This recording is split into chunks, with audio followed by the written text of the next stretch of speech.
የብዙሃኑን ትኩረት እየሳቡ ከሚገኙ የአውሮፓ በጣም ወጣት ከሚባሉ ታለንቶች መካከል አንዱ ፖርቹጋላዊው የዌስትሃም ዩናይትድ የአማካይ ስፍራ ተጫዋች ማቴዎስ ፈርናንዴዥ ነው።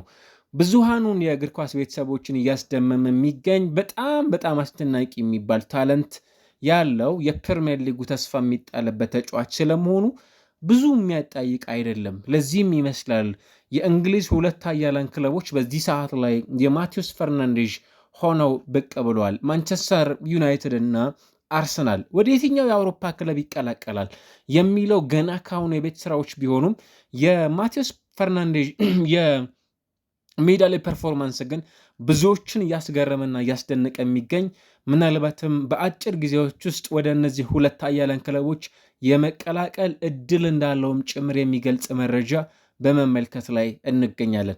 ወደ የትኛው የእንግሊዝ ፕሪሚየር ሊግ ክለብ ያቀናል የሚለው ትልቁን የቤት ስራ የሚወስድ ጉዳይ ነው የሚሆነው። ነገር ግን አሁን ባለበት ነባራዊ ሁኔታ በጣም የሚያስገርም ጊዜን እያሳለፈ የሚገኘው ተጫዋች በአርሰናል እንዲሁ በማንቸስተር ዩናይትድ የሚፈለግ ተጫዋች ሆኖ እየተመለከት ነው እንገኛለን። ሪሊ ይሄ ነገር በቅርቡ እውን ይሆናል የሚለው በጣም ከሚጠበቁና አነጋጋሪ ከሚሆኑ ርዕሰ ጉዳዮች መካከል አንዱ ነው። ምክንያቱም ገና 21 ዓመቱ ላይ ነው የሚገኘው። በሁለት ደግሞ በጣም ትላልቅ በሚባሉ ጃየንት የሆኑ ክለቦች የሚፈለግ ተጫዋች ደግሞ መሆኑን መዘንጋት ያለብን ተጫዋች እንዳልሆነ ይታወቃል። ለምን ይህን ተጫዋች በአጭር ጊዜ ውስጥ ክለቦች ፈለጉት የሚለው የብዙሃኑ ጥያቄ እንደሆነ ጭምር ደግሞ መዘንጋት ያለብን አይመስለኝም። ብዙሃኑ ክለቦች ይህንን ተጫዋች የሚፈልጉበት የራሱ የሆነ ኳሊቲ አለው። ምናልባት እነዚህን ጉዳዮች ከክለቦች አንጻር ለያይተን እንመለከተው። ማንቸስተር ዩናይትድ ይህንን ተጫዋች የሚፈልገው በዚህ ውድድር ዓመት መጨረሻ ላይ የሚያጣቸው ሁለት ወይንም ደግሞ አንድ በጣም ወሳኝ የሚባል የአማካይ ስፍራ ተጫዋች አለው። እሱም ካዝሜሮ በክለቡ እስከዚህ ውድድር ዓመት መጨረሻ ብቻ የሚቀጠል ተጫዋች እንደመሆኑ መጠን ማንቸስተር ዩናይትድ በቋሚነት የክለቡ የረጅም ጊዜ የአማካይ ስፍራ ተጫዋች ወይንም የስድስት ቁጥር ስፍራ ተጫዋች ወደ ኦልትራፎርድ ማምጣት ይፈልጋል። በዚህ ሂደት ውስጥ ደግሞ ምናልባትም ዝውውሩን ለማጠናቀቅ የሚያግዘው በቂ የሆነ ምክንያት እንዳለውም ጭምር ማንሳት እንችላለን። ምክንያቱም ዌስትሃም ዩናይትድ በዚህ ውድድር ዓመት መጨረሻ ላይ በእንግሊዝ ፕሪሚየር ሊግ የመትረፍ እድል አለው ብለን ለመናገር ብዙም የሚያስደፍር አይመስልም። የመጨረሻው ምዕራፍ ላይ የሚገኝ ምናልባትም ከወልቭስ እና በርንሌ እንዲሁ በተመሳሳይ ቀጥሎ ወደ ሻምፒዮንሺፕ የመውረድ እድል ካላቸው ቡድኖች ውስጥ አንዱ ነው። ከ80% በላይ በእንግሊዝ ፕሪሚየር ሊግ የመትረፍ እድል ከሌላቸው ክለቦች ውስጥ አንዱ ስለሆነ በዚህ ሰዓት ላይ እንዲሁ ደግሞ ቶተንሃም ስፐርስም ጭምር እስከ መጨረሻው ፋይት የሚያደርገው ክለብ እንደሆነ ሁሉ ማለት ነው። ባሳለፍነው የውድድር ዓመት ከሳውዛምፕተን ወደ እንግሊዙ ዌስትሃም ዩናይትድ ሲመጣ ሌላው በጣም ጥሩ የሚባል ተስፋ ተጠሎበት የነበረ ተጫዋች እንደሆነ ይታወቃል። ዌስትሃም ከመጣ በኋላ እጅግ አስደናቂ የሚባል ጊዜን ደግሞ እያሳለፈ የሚገኝ ተጫዋችም ጭምር አንዱ መሆኑን ተመልክተናል። በፖርቹጋል ብሔራዊ ቡድን ከ21 ዓመት በታች የቡድኑ አምበልም ጭምር ነው። በጣም ወሳኝ የሚባል ጊዜን እያሳለፈ ነው የሚገኘው። ከዩናይትድ ስቴትስ አሜሪካ በነበረ ጨዋታ ነበረ በቡድን ውስጥ መጫወት የቻለው። አሰልጣኝ ሮቤርቶ ማርቲኔዝ የወቅቱ የፖርቹጋል ብሔራዊ ቡድን ምናልባትም በዚህኛው የዓለም ዋንጫ ላይ ያካትቷቸዋል ተብለው ከሚጠበቁ ብቻ ሳይሆን በዚህኛው ስብስብ ውስጥ በጣም ተስፋ ከሚጣልባቸው ተጫዋቾች መካከል አንዱ መሆኑን እርግጠኞች ሆነን መናገር እንችላለን። በዚህ ሰዓት ላይ 38 ሚሊዮን ፓውንድ ብቻ ነበር፣ እንዲሁ ተጨማሪ ወደ 4 ሚሊዮን ፓውንድ ብቻ ነበር ወጥቶበት ወደዚህ ቡድን የመጣው። በዌስትሃም ዩናይትድ ታሪክ ከፍተኛ ገንዘብ ወጥቶባቸው ወደ ክለቡ ከተቀላቀሉ ተጫዋቾች መካከልም ጭምር አንዱ ሆኖ ነበር ይህንን ቡድን መቀላቀል የቻለው። አሁን ግን የዌስትሃም ዩናይትድ የእንግሊዝ ፕሪሚየር ሊግ ቆይታ የሚያጠያይቅ ስለሆነ እንደ ማንቸስተር ዩናይትድ ላሉ በሚቀጥለው የውድድር ዓመት የአውሮፓ ሻምፒየንስ ሊግ እንዲሁም የእንግሊዝ ፕሪሚየር ሊግ በተመሳሳይ ዶሜስቲክ ሊግ ጨዋታዎችን የሚያከናውን ቡድን እንደመኖሩ መጠን የአማካይ ቦታውን ሪሼፕ ማድረግ ይፈልጋል። አዲስ ቅርጽ ማስያዝ ይፈልጋል። አሁን ባለው ሁኔታ በቡድን ውስጥ የረጅም ጊዜ ኮንትራት መፈረሙን ያረጋገጠው ኮቢ ሜይኖ በተመሳሳይ የቡድኑ አድቫንስ የሆነው ብሩኖ ፈርናንዴዥ እንዳሉ ሁሉ ሌላ በጣም ክላስ የሆነ ተጫዋች ተስፋ የሚጣልበትን ተጫዋች ወደ ቡድናቸው ማምጣት ይፈልጋሉ። ይህንን ዝውውር ማንቸስተር ዩናይትድ ይፋ ለማድረግ ምናልባትም እውን ለማድረግ ወሳኝ የሚባሉ የቡድኑን ይህንን ዝውውር እውን ማድረግ የሚችሉ ኃላፊነት የሚወጡ ሰዎች ይኖራሉ። ለምሳሌ የተመሳሳይ ሀገር ዜጎች እንደነ ዲየጎ ዳሎት፣ ራሱ ብሩኖ ፈርናንዴሽ፣ ከዚህ ቀደም በዩናይትድ ተጫውተው ያለፉ ፖርቹጋላውያን ስቶሪዎችን ማየት የሚችል ተጫዋች እንዳለ በደንብ ማንሳት ይቻላል። በዚህ ረገድ ውስጥ ምናልባትም ተጫዋቹ ወደ ማንቸስተር ዩናይትድ መምጥቶ የመጫወትን እድል የሚያገኝበት ቆይታ ቀላል የሚባል እንዳልሆነ በደንብ መናገር የምንችልባቸው አሳማኝ ምክንያቶች አሉ ማለት ነው። በእነዚህ ምክንያቶች ወደ ማንቸስተር ዩናይትድ መምጣት ይችላል። ከዚያ ባሻገር በዩናይትድ በኩል አሁን በሚና ደረጃ እሱን በቀጥታ መፎካከር የሚችል እሱን ወደ ተጠባባቂ ወንበር ማውረድ የሚችል ምናልባትም የሚጫወትበትን ሬጉላርሊ ከሳምንት ሳምንት የሚጫወትባቸውን ቦታዎች የሚቀራመቱ ተጫዋቾች ያሉም በክለብ ውስጥ ካለው ቆይታ መነሻ ማለት ነው። ከዚህ መነሻ ወደ ኦልትራፎርድ ቢመጣ ፕራይመርሊ በእያንዳንዱ ሳምንት ላይ የመጫወትን እድል የሚያገኝ ተጫዋች እንደመሆኑ ፕላስ ደግሞ ቅድም እንዳነሳነው ሁሉ የማንቸስተር ዩናይትድ በጣም በጣም አስደናቂ የሚባለን ሲዝን እያሳለፈ ይገኛል ተብሎ እንደሚጠበቅ ኤክስፔክቴሽኖች ሁሉ ከፍ ብለው እንደሚኖሩት አንድ ቡድን የሚቀጥለው ውድድር ዓመት ወደ ኦልትራፎርድ የመምጣት እድል ይኖራቸዋል ተብለው ከሚጠበቁ ተጫዋቾች መካከል አንዱም ጭምር የመሆን እድል ይኖረዋል ተብሎ የሚጠበቅ ተጫዋች ይሆናል። የዚህ ፖርቹጋላዊ ወጣትና ታዳጊ ተስፈኛ ተጫዋች ወደ ኦልትራፎርድ የሚመጣበት አንደኛው ምክንያት ማለት ነው እና የረጅም ጊዜ የቡድኑ አካል ሆኖም ጭምር የማገልገል ከፍተኛ አቅም ይኖረዋል ተብሎ ይጠበቃል።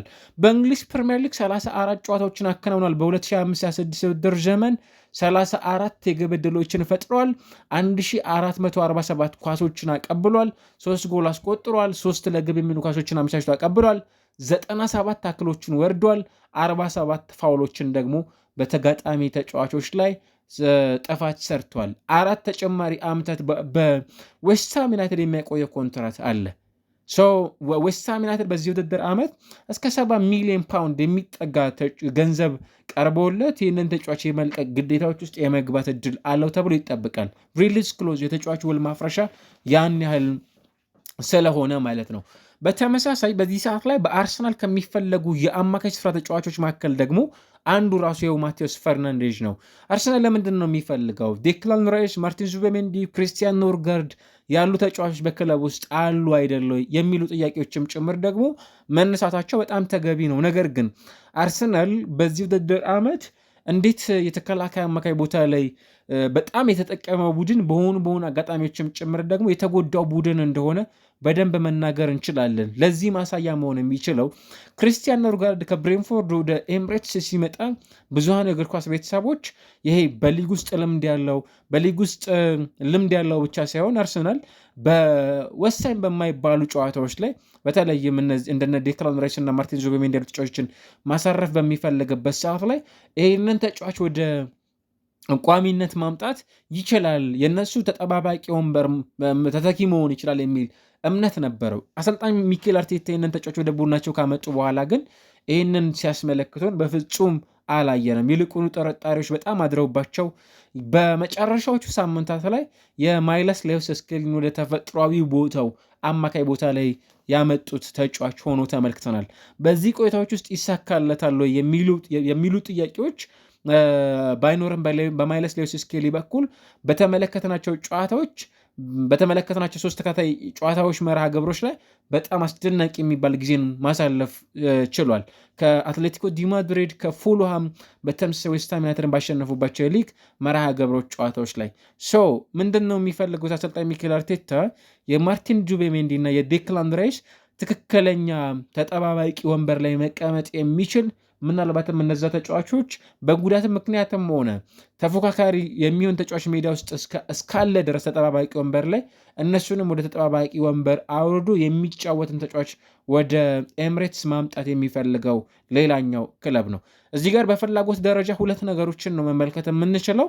አንደኛው ተጠባባቂ ወንበሩን በማጠናከር ደረጃ ቀዳሚ ፍላጎት ያለው ክለብ ሲሆን፣ ሁለተኛው ደግሞ ምናልባትም በቋሚነት እንዲጫወትለት የሚፈልግን ክለብ በዚህ ተጫዋች ዙሪያ ላይ በዚህ ሰዓት ላይ በዝውውሩ ሂደቱ ላይ የምንሰማቸው ስሞች መሆናቸውን ደግሞ መመልከት እንችላለን ማለት ነው።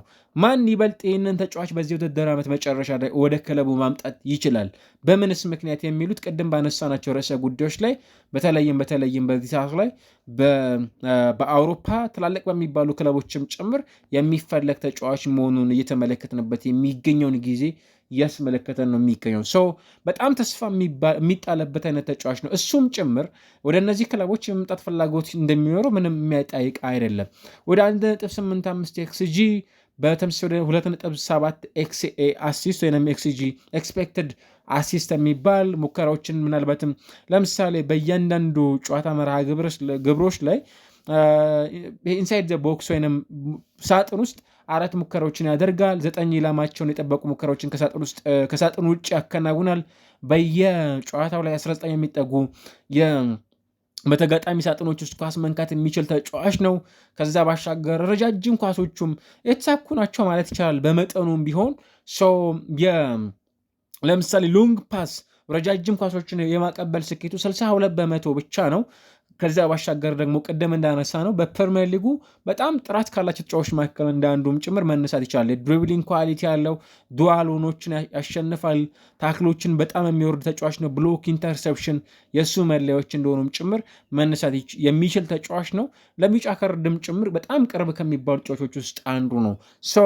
ወደ የትኛው የእንግሊዝ ፕሪሚየር ሊግ ክለብ ያቀናል? በጣም ትልቁ የቤት ስራ ነው። ማቴዎስ ፈርናንዴሽ ማንቸስተር አሊያስ አርሰናል የሚለው በዚህኛው ሰዓት ላይ እየተነሳ የሚገኝ ተጫዋች ነው።